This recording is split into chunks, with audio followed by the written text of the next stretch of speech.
Wow. Okay, I wake up and everything's changed. Esther McVey, gone. Oh, I'm so happy. That woman has more blood on her hands, at least more British blood on her hands, than Tony Blair has. A horrible, horrible, spiteful woman who just loves to see people suffering. A story came out yesterday that I was going to cover, but ran out of time. Of her being belittled and breaking down because someone yelled at her during a Brexit meeting. Maybe that has something to do with it. I don't know, to be quite honest. I'm not feeling bad if that woman does get yelled at. She deserves a hell of a lot more. But she's gone. Dominic Raab, gone. Both horrible, horrible people. I mean, hell, Dominic Raab, if anyone ever tells you that the NHS is a childish dream and that we don't need human rights, they're essentially telling you they're a horrible person. That's it. And the fact that he'd had this position for so long and only just realised Dover is a little bit complicated when it comes to the EU and when it comes to the rest of the European continent. That's gross incompetency. But they're both gone. And they're not gone because they're lousy at their job. They are. But that's not why they're gone. They've not gone because they've been publicly shamed or anything like that. They've gone because of this Brexit deal. Theresa May's Brexit deal. And it's a little bit worrying. I mean, I'm glad that they're gone. That's definitely cause for celebration. But we need to hold off for the moment because these are wealthy people in wealthy jobs getting paid a lot of money to do practically nothing. And yet they're leaving the ship. This is the rats leaving the ship. So it is a little bit worrying. Boris Johnson's brother left. He was a Remainer. Boris himself left a few months ago. Although to be fair, I believe, I'm pretty sure that Boris Johnson left so that he can establish himself against Theresa May and run for PM. Trying to get that because that's his end goal. He wants to be Prime Minister. He doesn't care about policies. He doesn't care about parties. He doesn't care about the state of the economy or the country or the well-being of the people. He wants to be a number 10. That's it. He's easy to read. He's a deceitful toff. He just wants to be Prime Minister, and that's what motivates him. That's the only thing that motivates him.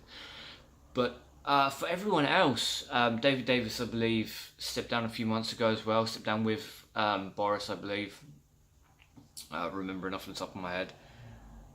We've seen a lot of people walk out because of Theresa May's Brexit deal. Now, we've heard some good things from Europe. I suppose I'm saying this as a firm Remainer. I think we're much better off staying in the European Union with the European Union telling the Tories that they can't get rid of our human rights. But coming out with things like we're not going to need visas moving forward, that's obviously a great thing. And I can't imagine anyone arguing against that because not every Brit lives in Britain. You know, not every person who was born in the United Kingdom lives in the United Kingdom. We have people who live in Spain and France and British Isles and so on and so forth. So not needing a visa to go to the rest of the continent, either for work or for home life or whatever, that's obviously a great thing because holidays can be expensive anyway. And if you have to pay for a visa, it's a pain in the arse. So the fact that we're not going to be charging people from the continent, regardless of where they're from, visas to come here, and we get that in return, that's always a great thing. But it's not the only thing we know, but it's the information we have is very limited. The Brexit deal is about 500 pages long. It's not been fully released, at least at time of recording this. To my knowledge, it's not been fully released. But it is worrying. You know, it is worrying because we're seeing very powerful people leaving very powerful jobs who are getting paid multiple millions, or at the end of the day, when they get all the expenses back and everything else, these are incredibly wealthy people. As far as I know, Esther McVey is still part of the government, Dominic Raab is still part of the government, so we are still subsidising their second and third houses and their travel and their food and everything else.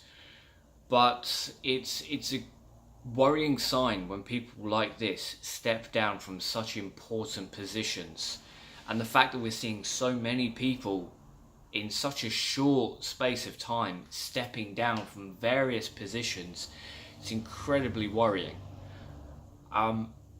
But right now, to steal a line from a pretty decent film, it's important to see the collateral beauty.